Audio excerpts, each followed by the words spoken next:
Salam sejahtera Malaysia, terima kasih kerana menonton video-video dalam channel ini. Sebelum kita mula, jangan lupa untuk tekan tombol subscribe, share, like dan komen. Let's go! Salam sejahtera dan selamat malam kepada semua pendengar terkini dari Mahkamah. Tiada sebarang curiga jutaan wang dideposit ke akaun Najib, saksi. Berita penuh. Mahkamah Tinggi di Kuala Lumpur hari ini diberitahu bahawa tidak timbul sebarang curiga apabila terdapat transaksi wang masuk melibatkan jutaan ringgit ke dalam akaun Datuk Seri Najib Razak pada 2011 dan 2012 kerana akaun itu milik Perdana Menteri ketika itu. Bekas pengurus perhubungan Ambeng, Joanna Yu Gingping, 51, berkata beliau dan pihak atasannya tidak mensyaki dana itu daripada sumber haram kerana pemegang akaun adalah Najib.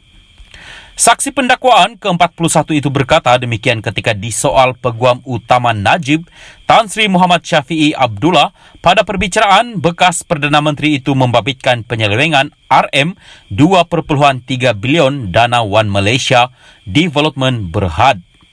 Muhammad Syafiee, kamu berurusan dengan ahli perniagaan dalam buruan Lo Tek Jo atau Jolo. Berurusan dengan Nik Faizal Arif Kamil, bekas ketua pegawai pelaburan 1MDB. Kamu tidak syak wang itu datang dari sumber haram? Itu akaun Perdana Menteri Najib. Saya percaya orang atasan semua menyedarinya. Muhammad Syafiee, baik kamu mahupun pegawai kamu tidak ada sedikit pun syak wasangka bahawa ada sesuatu yang tidak kena dengan wang itu. Kami akan melaporkannya. Pada pemahaman saya, pengarah urusan Ambeng ketika itu, Che Tek Kwang, telah bertemu dengan pegawai Bank Negara Malaysia BNM.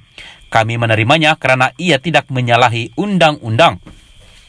Saksi itu kemudian bersetuju dengan peguam bahawa jika terdapat sebarang syak wasangka, BNM akan dimaklumkan dengan segera. Saya dimaklumkan bahawa tujuan wang dikreditkan ke dalam akaun Datuk Seri Najib adalah tujuan derma atau hadiah pribadi, katanya.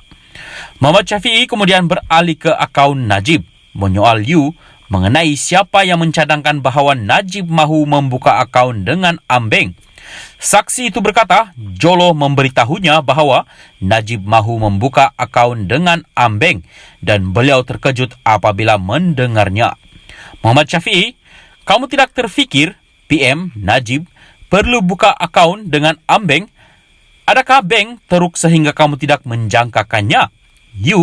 Tidak. Tetapi saya tidak ingat apa-apa urusan saya. Mereka, ahli politik, biasanya menggunakan CIMB atau Maybank. Najib 69 menghadapi 4 pertuduhan menggunakan kedudukannya untuk mendapatkan rasuah berjumlah RM2.3 bilion daripada dana 1MDB dan 21 pertuduhan pengubahan wang haram. Perbicaraan di hadapan Hakim Datuk Colin Lawrence Square bersambung esok. Salam sejahtera dan selamat petang. Berita seterusnya. Agong tolak ambil gaji sejak COVID-19 melanda. PM, berita penuh. Yang di-Pertuan Agong Al-Sultan Abdullah Riayatuddin Al-Mustafa Bilal Shah telah lebih awal tidak mengambil gaji, iaitu sejak COVID-19 melanda negara kerana Sri Paduka cakna dengan keadaan ekonomi yang menekan kehidupan rakyat, kata Perdana Menteri Datuk Seri Anwar Ibrahim. Saya nak maklumkan bahawa Tuanku Agong telah menolak gaji sejak COVID-19 lebih awal daripada saya. Baginda tidak menerima sebarang gaji oleh kerajaan sejak COVID-19. Saya ingat, eloklah kita beri penjelasan ini, katanya pada sidang media selepas mempengerusikan mesyuarat kabinet di Putrajaya hari ini.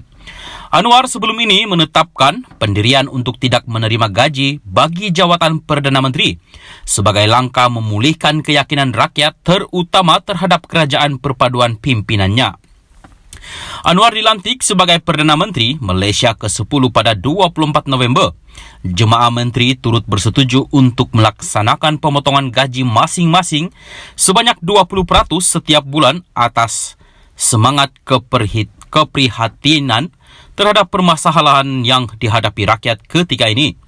Sementara itu, Anwar menyatakan keyakinan pimpinan parti politik Kerajaan Perpaduan akan menyokong usul undi percaya terhadapnya pada persidangan Parlimen 19 Disember ini. Ketua Parti Pakatan Harapan, Barisan Nasional, Gabungan Parti Sarawak, Gabungan Rakyat Sabah Warisan dan beberapa parti lain telah beri komitmen. Insya Allah kita dapat teruskan dengan baik. Minta doakan sebaiknya, katanya ketika ditanya sama ada beliau yakin akan memperoleh sokongan 2/3 ahli Dewan Rakyat ketika usul undi percaya itu dibentangkan pada persidangan Parlimen itu Isnin depan. Usul undi percaya terhadap kepimpinan Anwar akan menjadi antara agenda utama pada mesyuarat pertama Parlimen ke-15 yang dijadwal berlangsung selama 2 hari bermula 19 Disember ini. Berdasarkan notis mesyuarat pertama yang dikeluarkan oleh Setiausaha Dewan Rakyat, Dr. Nizam Maidin Bace Maidin untuk edaran kepada ahli-ahli parlimen, usul itu adalah yang ke-8 di bawah aturan urusan mesyuarat. Anwar semasa sidang media sulung selepas mengangkat sumpah jawatan pada 24 November lepas berkata, satu usul undi percaya akan dibentang dalam persidangan Parlimen pada 19 Disember bagi menamatkan soal keabsahan beliau selaku Perdana Menteri ke-10. Sekian berita, teruskan bersama channel ini.